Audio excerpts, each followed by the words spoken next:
Now, dozens of Jeffrey Epstein's associates are in for a New Year's nightmare when they are named in court documents set to be released in January after a ruling by a US judge earlier this week.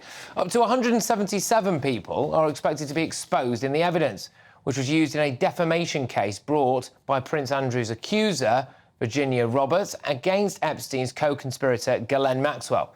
And Prince Andrew himself faces yet more embarrassing revelations, with the document set to reveal details of his alleged encounters with Joanna Sjoberg, who has accused the royal of groping her at Epstein's New York mansion in 2001. Buckingham Palace have previously said the allegations are categorically untrue, but there will be a heck of a lot of very, very worried people in the new year. Well, I'm joined now by investigative journalist Vicky Ward, who profiled Jeffrey Epstein for Vanity Fair magazine in 2003 and presented the much-acclaimed Chasing Ghislaine podcast series. And I've also got lawyer Eric Fadali, who represented 8 of Epstein's victims. Both of you, thank you very, very much. Vicky, can I start with you? I mean, a lot of very nervous people out there. What do you expect to come out of these revelations at the moment? Well, you know, I think we're going to learn, Patrick, more details about the ecosystem that enabled Jeffrey Epstein to perpetrate these sex crimes at the scale that he did. You know, Virginia Roberts is at the heart of everything, really, and she was sort of the missing ghost, if you want, in the Ghislaine Maxwell trial, in that the names of a lot of the people I think that are going to be unsealed in January were there on the page, up on the screen in the courtroom, and yet they were blacked out, and you could tell that they had come from papers around Virginia Giuffre, but she was not there. She was not called as a witness in that case.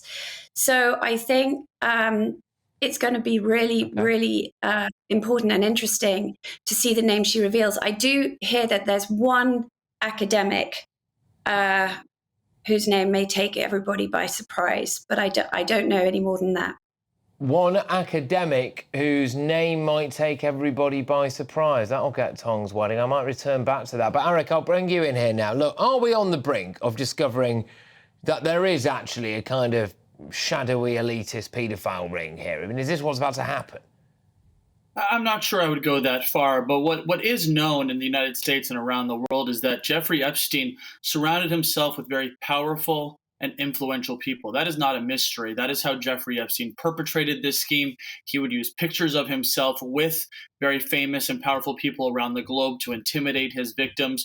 We've heard rumors, we've seen names, we've seen lawsuits. So there's certainly no question that he did surround himself with powerful and very influential people around the world. At this point, it is still unclear as to what will be revealed, whose names will not be on that list. But one thing is for sure, I get asked a lot, who was Jeffrey Epstein trafficking these women for?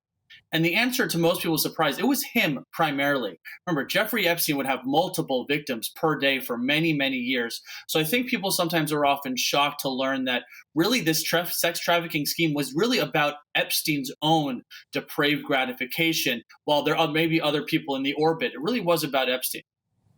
Vicky, a lot of people think, look, Ghislaine Maxwell obviously, has done some incredibly unspeakable things by the looks of things.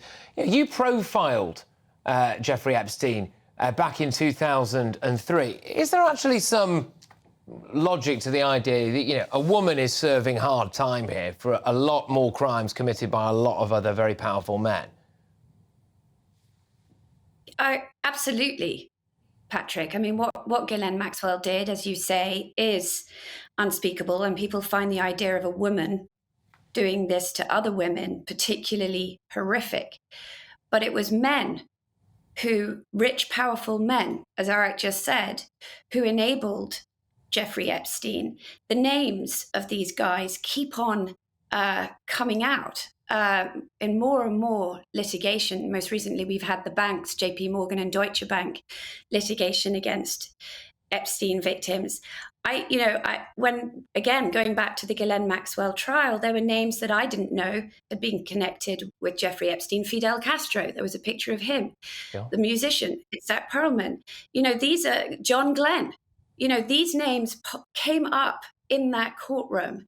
We don't know if they shook his hand. We don't know what the connection was, but I do think that Virginia Roberts, what is going to come out in these unsealed filings, should give us a clearer, maybe more horrific picture of what went on. I mean, it is going to be kind of morbidly fascinating. Eric, we're a little bit pressed for time, but how much does Prince Andrew have to sweat on this, do you think?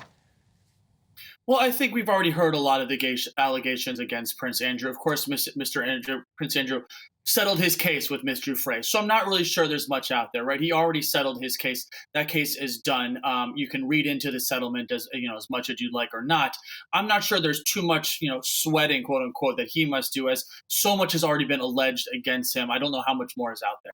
Look, both of you, I want to do this again in the new year, and hopefully we've got a bit more to go at that we can actually say. So thank you very much. There's investigative journalist Vicky Ward and the lawyer Eric Fidali. Look, coming up.